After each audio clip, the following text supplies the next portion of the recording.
Hello, friends. Back with a haircut. I was DM'd by a friend of mine who said, "Da, what kind of hairstyle are you maintaining?" That got me a little thinking. I went, if talking about the hairstyle, that's another story. And that's for another day. But I did get a haircut, and now I hope people don't say that I'm looking bald. But well, all comments are welcome. And let's get into part 3. The reason I got into this was the kind of overwhelming response and the feedback which I got from all these students from NIT. Taking the total number of responses I had obtained, I did a little bit of analysis to find what kind of behavior an average NITN would display. The basic demographic of the response showed that around 47% of the respondents were between the age 20 to 22. And that was the representative group. And I also let's see how these traits vary among all these respondents. The good thing is most of them displayed a very congruent behavior. There was no dichotomy in their true behavior as well as their displayed behavior. What is seen by you and me is what is displayed to the world and is seen by all is called the outside personality. And the other part is the true personality, which is the actual person who doesn't have to put up a facade, is what we call the true personality. On evaluation of the response comes out in 2 graphical pictures. A graphical picture which says the outside personality, and the other thing is the true personality.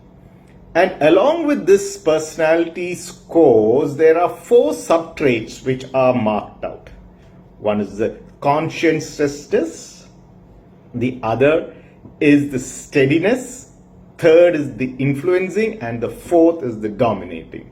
And each of them have a value attributed to them.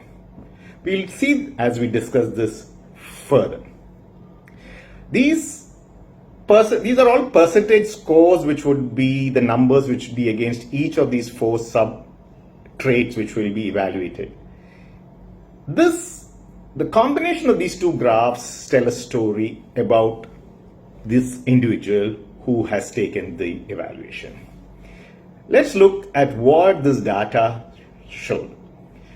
Majority of the students displayed, majority of the students showed that their consciousness trait was the highest. Well, this is a little bit of a tongue twister. Consciousness is the quality of wishing to do one's work or duty well and thoroughly. Okay, this word is a tongue twister, so I will call it compliance. Okay, so we will call it the compliance score, and it is better understood that way. The average score shows that the NITN has a value of about 68% in the compliance score out of a total of 100. The high compliance score shown by the students fits the classical personality trait of an ideal or a good child. A child who is compliant, that means he's a good student in school, following what the teachers tell and telling him to do. They get good marks. They're also the kids who listen to their parents and make the parents proud with their achievements. This behavior further continues into college also, as college somewhat replicates a school with the demand it places on pedagogy, that is, the learning and the exam-oriented approach.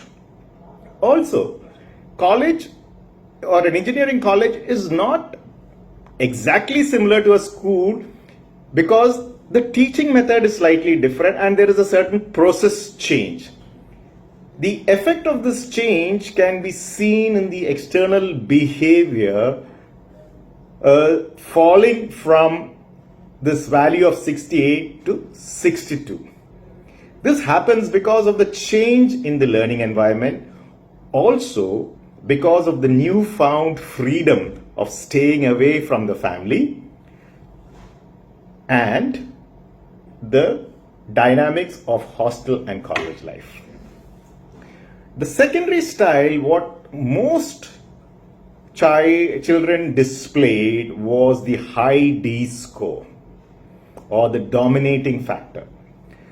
A dominating factor is a trait, or you can say it's a trait to have power or influence over the other.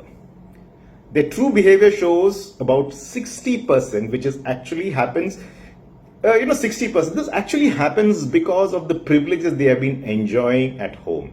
Since they have been seen as good children, they have been given the liberty for demanding and getting away with it. It's like saying, I want this toy, and the parents oblige. Or they demand, I want this dress only for my birthday, and the parents say, okay. Or they say, I'm going to have pizza only, and the parents say, okay, please go ahead. And they throw these tantrums and say, they get away with it.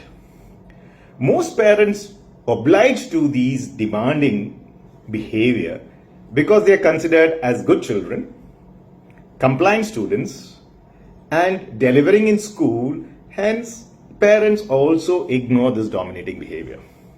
But now, when they enter college, you can see how this dominant score is coming down from 60 to 48 in their external demeanor or the outside behavior. That is because they really cannot get away with a lot of things what they got away at home. This is the learning environment. This is the environment which is making them to do or to learn new traits. It is good conditioning. A high D or a high dominating behavior is not a good trait to have when you enter the real world. The next factor is the S score or the steadiness score. Their true steadiness values around 46. So on the lower side of the median. In the 50 is considered to be the midway score for all traits. You will ask, what is the steadiness trait? Steadiness trait or the S type show great people skills. Okay, that is their strength. They are patient, being sympathetic, they have good listening abilities, they help calm situations, they steady environments. The steadiness score describes the quality of an individual of being regular, even, continuous in their behavior pattern, or more so predictable.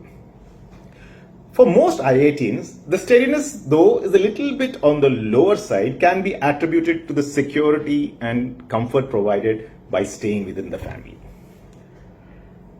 That is, staying in their family and their homes. Hence, they never have to be bothered so much about the quality like having patience, being consistent, steady, cooperative, or helping in delegating or being a team person. Because they are seen as active, energetic, spontaneous, normal, healthy kids. But when they come to college, you can see a small rise in the steadiness scores. This goes from 46, goes to 49. This change in the outside personality is again being driven by the environment. As these students are learning to survive in a different environment, thus giving up certain behavioral traits like being impetuous or spontaneous or disconnect, etc., which is not very acceptable trait in a college environment or within peer groups.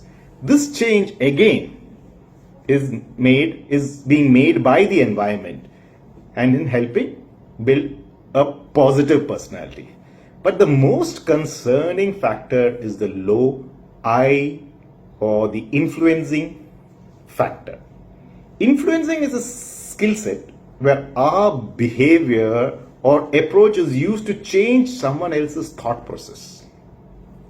the trait that describes the influencing factor is being enthusiastic, persuasive, charming, optimistic, friendly, or showing emotional maturity skills, etc.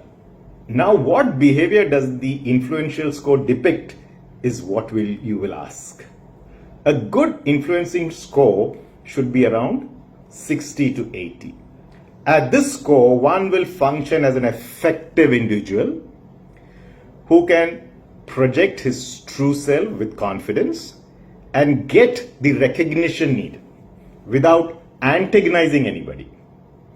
That is, you get your way and not being labeled as dominating or a climber or one who needs to suck up to obtain their ends.